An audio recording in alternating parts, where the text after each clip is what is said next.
La vidéo du grand homme.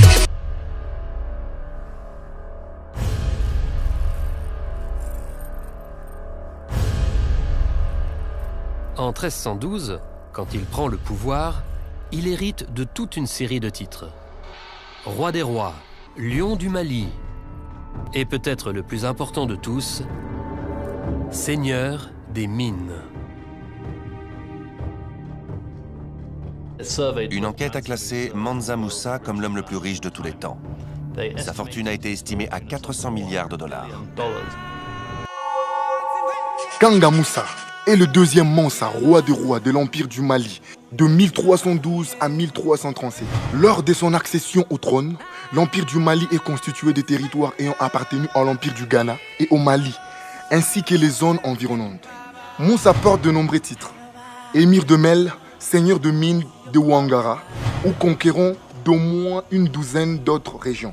Il porte l'Empire du Mali à son apogée, du Fouta-Djallon à Agadez et sur les terres de l'ancien empire du Ghana. Il établit des relations diplomatiques suivies avec le Portugal, le Maroc, la Tunisie et l'Égypte. Son règne correspond à l'âge d'or de l'empire malien. Il est considéré comme l'homme le plus riche de l'histoire de l'humanité. Sa fortune étant estimée à l'équivalent de 400 milliards de dollars ou 300 milliards d'euros actuels. Kanga Musa parvient au pouvoir grâce à la pratique voulant que le roi nomme un représentant lors de son pèlerinage à la Mecque, puis en face son dauphin.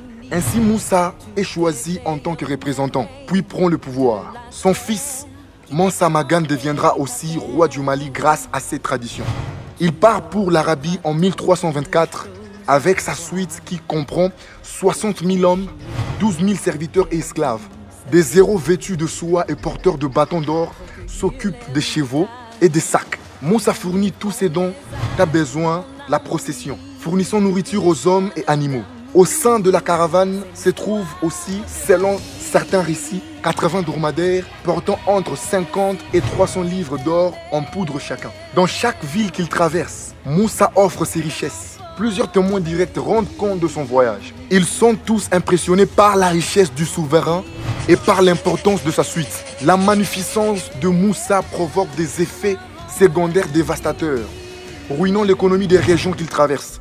Au Caire, à Médine et à la Mecque, l'afflux soudain d'or provoque une dévaluation de ce métal qui durera pendant 10 ans. Le prix de biens de consommation connaît une forte inflation. Le marché tente de s'adapter à l'afflux de richesses accompagnant la venue du roi malien. Afin de rectifier le cours de l'or, Musa emprunte à haut intérêt tout l'or qu'il peut emporter aux prêteurs du Caire. C'est la seule fois dans l'histoire qu'un homme contrôle directement le prix de l'or. Le souverain malien passe par Tombouctou à son retour de la Mecque et y installe des architectes venus du Caire afin d'édifier son palais, axe de transport principal de la région. La ville devient un carrefour religieux, culturel et commercial. Ces marchés attirent le commerçant de l'Afrique occidentale comme d'Égypte. Une médersa est fondée dans la ville. Tombouctou devient une ville renommée pour son enseignement. Les informations concernant la prospérité nouvelle de la ville parviennent jusqu'en Europe. Les commerçants de Venise, Gênes et Grenade rajoutent la cité à leurs circuits commerciaux. Ils y échangent de nombreux produits manufacturés contre de l'or. En 1330, la ville est conquise par le royaume Mossi. Après en avoir rapidement repris le contrôle, Musa y fait construire des remparts, un fort et y cantonne une armée de manière à protéger Tombouctou des futures attaques. Pour célébrer le cinquantenaire du Mali, une pièce d'or Mansa Musa a été créée à son honneur. Mansa Musa, en tant qu'un fils d'Afrique, il a pu être l'homme le plus riche de l'histoire de toute l'humanité. Toi aussi tu peux le faire. Merci. Le lac Tanganyika est l'un des grands lacs d'Afrique, deuxième lac africain par la surface après le lac Victoria, le deuxième au monde par le volume et la profondeur après le lac Baïkal, et le plus long lac d'eau douce du monde, 677 km. Il est le plus poissonneux du monde. Ses eaux rejoignent le bassin du Congo puis l'océan Atlantique.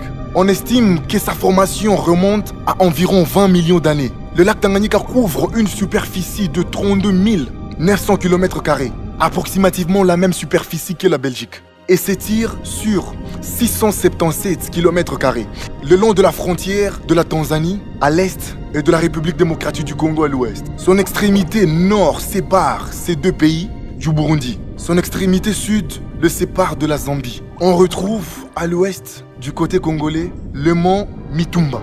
Le lac Tanganyika est très réputé pour le nombre important d'espèces endémiques. On y dénombre pas moins de 250 espèces de poissons cichlidés, Petrochromis et plus de 20 autres genres.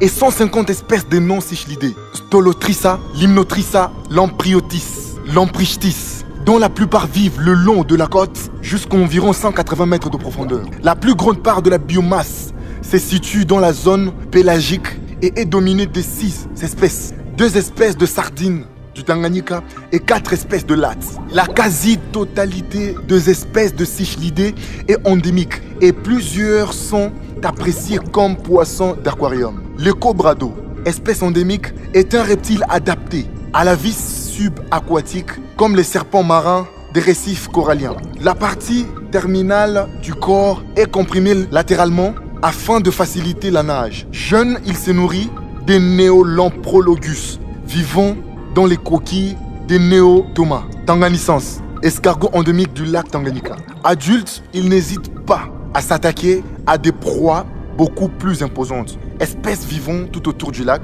le crocodile et les hippopotames. Divers oiseaux pêcheurs, hérons, aigles, pigargues, aningas, martins pêcheurs, etc. Dieu a béni cette nation, fier d'être un Congolais, fier d'être un Africain. Merci.